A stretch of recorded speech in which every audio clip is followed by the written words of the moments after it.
प्रथमतः सर्व पत्रकार बंधूंना, भगिनींना, खेड तालुक्याचा आमदार या नात्यानं आपल्याला नमस्कार. गेले 8-10 दिवसापासून खेड तालुक्याचे माजी आमदार दिलीप मोहिते आणि त्याचबरोबर जिल्हा परिषदचे 2-3 सदस्य, त्याचबरोबर चाकणमध्ये एक चुकीची बातमी पसरून काही चाकणकर, त्यांच्या विचाराचे नगरसेवक, काही इतर लोक त्या ठिकाणी वेगवेगळ्या मार्गाने उभे केलेले, अशा काही लोकांनी गेले 8 दिवसामध्ये चुकीच्या बातम्या पसरून मी असेल आणि आमचे सर्व सहकारी असतील आणि आमच्या कामकाजाच्या बद्दल त्या ठिकाणी चुकीची वक्तव्य केली.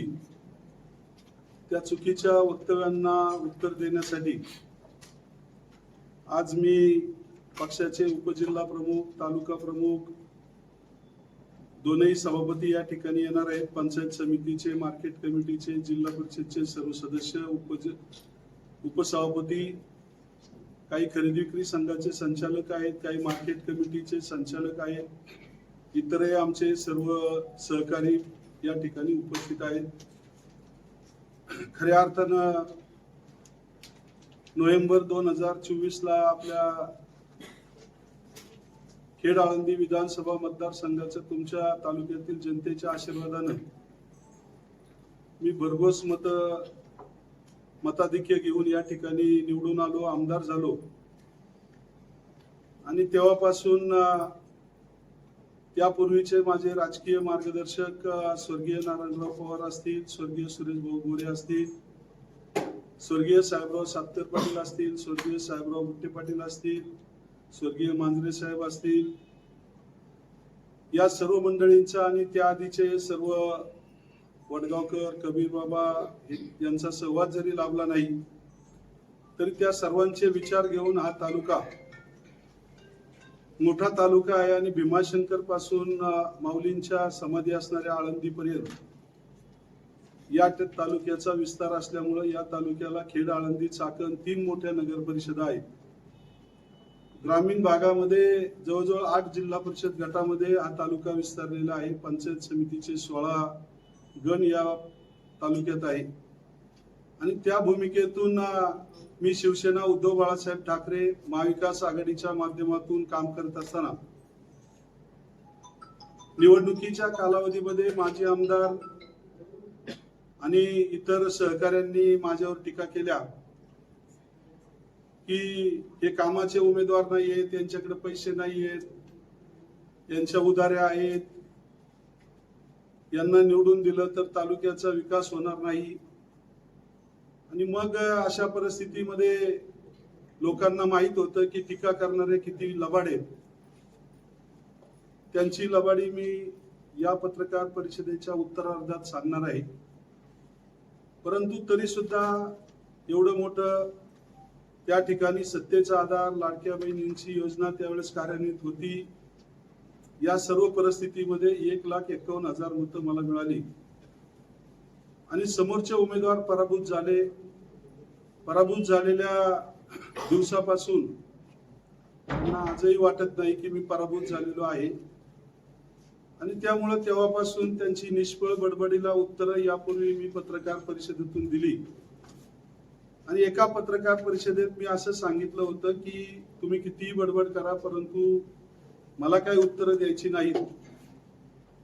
परंतु त्यांची लबाडी आणि त्यांचा चुकीचा संदेश लोकांपर्यंत पोहोचवण्याची पद्धत ही त्यांच्या अंगीकृत असल्यामुळं मेल्याशिवाय जित्याची गोड मोडत नाही अशी परिस्थिती त्यांची आहे.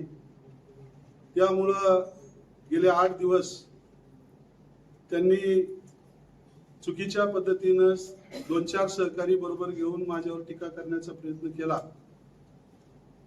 आणि त्यामुळं खेड तालुक्याचा आमदार झाल्याच्या नंतर मी कुणीही टीका करू, हत्ती पुढे चालला, कुत्री किती भुकली तरी त्याचा विचार न करता मी गेले 16 महिने या तालुक्यामध्ये काम करत आहे.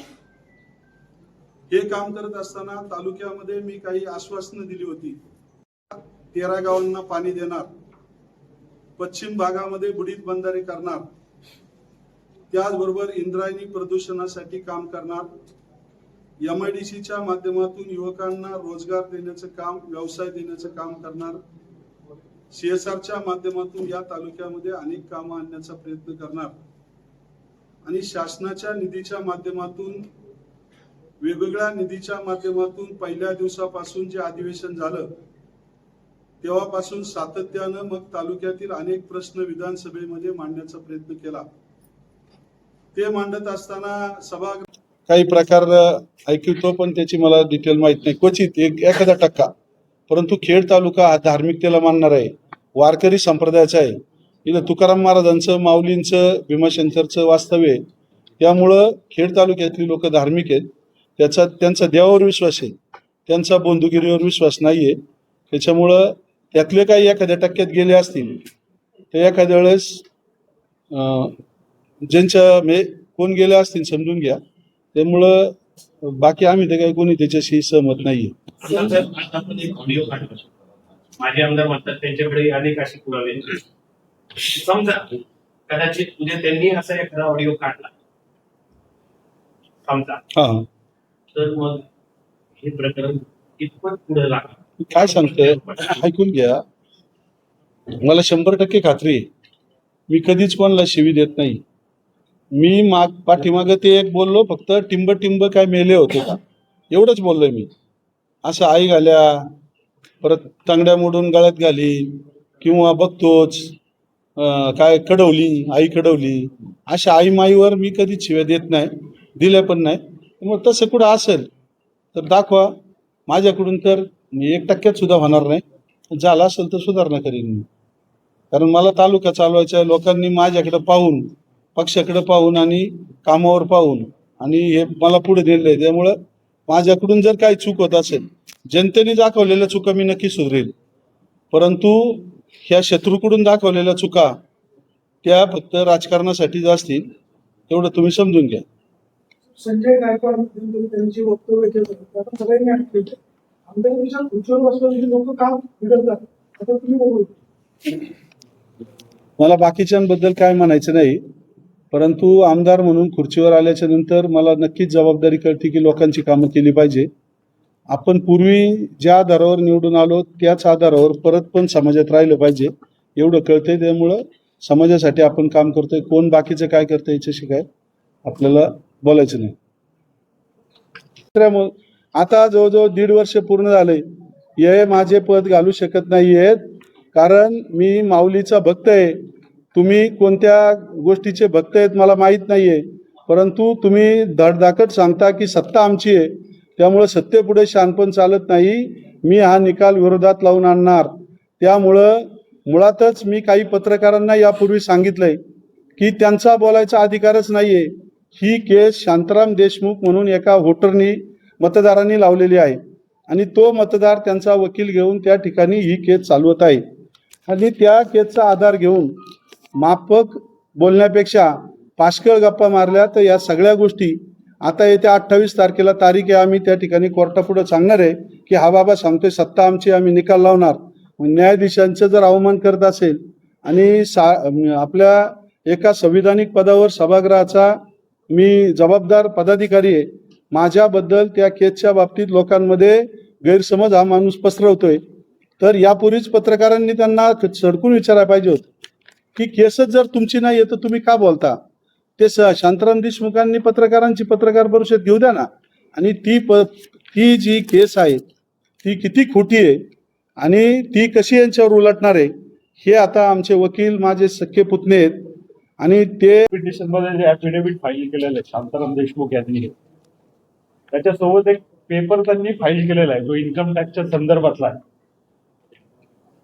तर त्या पेपरवरती ही पूर्ण केस चालू आहे त्यांची. त्यांचं म्हणणं असं आहे की यांनी इन्कम टॅक्स भरले, पण ते इन्कम टॅक्स जे फॉर्म 26 आहे त्याच्यामध्ये त्यांनी ते डिस्क्लोज नाही केले. तर आता याच्यावरती जो नंबर आहे त्यांनी जे फाईल केलंय ते, हे जे डुप्लिकेट डॉक्युमेंट आहे, हा नंबर आणि हे ओरिजिनल डॉक्युमेंट या दोन्हीचे नंबर सेम आहेत. आपण ते चेक करू शकता, क्रॉस व्हेरीफाय करू शकता. पण याच्यामध्ये जे मेन इन्ग्रेडियंट आहे त्याच्यामध्ये, की याच्यामध्ये जो गव्हर्नमेंटचे एम्ब्लेम 3 CA जे आहे आणि जे इन्कम टॅक्स डिपार्टमेंटचा जो वॉटरमार्क आहे तो ह्या डॉक्युमेंटवरती नाहीये. म्हणजे हे मॅन्युप्युलेट करून हे डॉक्युमेंट दाखल केले, जे की ओरिजिनल डॉक्युमेंट दाखवतंय की ते इनव्हॅलिड आहे. जर एखादा इन्कम टॅक्स बाय इनिशियली जर इनव्हॅलिड असेल तर तो फॉर्म 26 मध्ये आपल्याला नमूद करता येत नाही. त्यामुळं फॉर्म 26 मध्ये जो रकाना आहे त्या वर्षाचा इन्कम टॅक्स भरलेला तो निरंक आहे, कारण की मूळतः हेच डॉक्युमेंट इनव्हॅलिड आहे. फर्दरमोर याच्यामध्ये जे लास्टला जे आहे हे इनव्हॅलिड होण्याचं रिझन एक आहे की it is not verified. Because त्यावेळेस कोविड असल्यामुळं प्रत्येकाला ओटीपी येतो सीए कडनं. ओटीपीने जर व्हेरीफाय झालं तरच ते व्हेरीफाय होतं. सो याच्यामध्ये फॉर्म 26 मध्ये ते नमूद न करण्याचं कारण एकच होतं की हे भरलं गेलंच नाहीये, त्यामुळे ते नॉट व्हेरीफाय केलं. आणि याच्यामध्ये तोच डॉक्युमेंट मॅन्युप्युलेट केला आहे आणि त्यांच्या पत्नीच्या पत्रामध्ये असं सांगितलंय की माझ्या घराच्या बाहेर एका इन्व्हॉल्व मध्ये हे डॉक्युमेंट आणून ठेवलं होतं. का तर त्यांना भीती आहे, कारण की this is the public document, this is the government document which has been fabricated. So याच्यामध्ये ह्यूज मोठी पनिशमेंट आहे. सो त्या गोष्टी टाळण्यासाठी म्हणून उलट आम्ही इन्सिस्ट करतोय की ह्या केसचा निकाल लवकरात लवकर लावून हे डॉक्युमेंट ज्यांनी फॅब्रिकेटेड क्रिएट केले त्याच्यावरती गुन्हा नोंदवा.